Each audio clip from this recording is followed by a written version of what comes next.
This is Gary Atensu with CNTV, and today we're in New Jersey. I'm here with Papa J, Deaf Doula.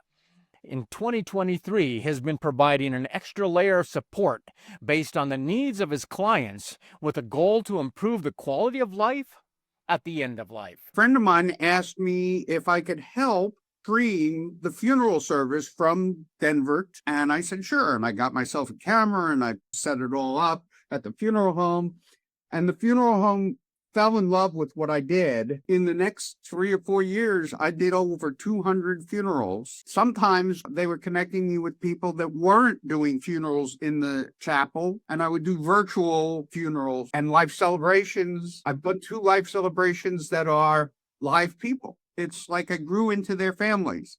And the last one was a live person, and he's the one that came to me and said, you know, you would do very well as a deaf doula.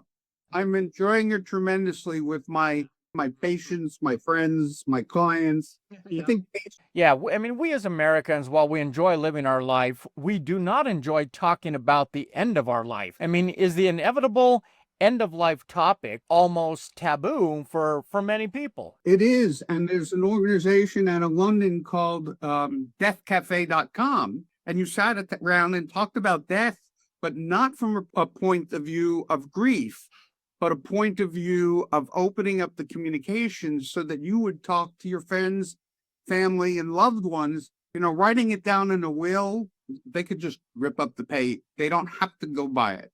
But if you talk about it and you get it expressed, make sure that they understand your feelings. I have a patient is actually not dying yet. She's got Lou Gehrig's, but her mother is in stage 4 cancer. And one of the things my friend said that she wishes her parents would die and stop their suffering. And I said to her, well, have you talked to them about what they want? And she went back and talked to her mother. Her mother said, I want to live every possible moment with my children, my grandchildren, my great-grandchildren, and I will do everything I need to do to fight this cancer in order to have that time with those people. My non-medical holistic support encompasses emotional, spiritual, and practical care.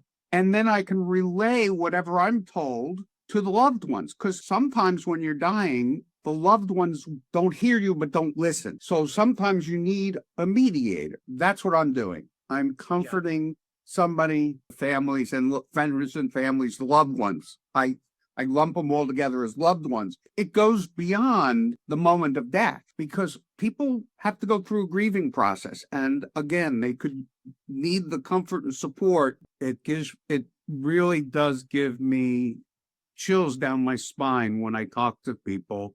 And I get the thanks from them and the appreciation from them for having the conversation. I mean, a doctor may be able to delay the death of a patient, but a death doula can increase a person's quality of life. I mean, all we ask is to be allowed to remain the writers of our own story.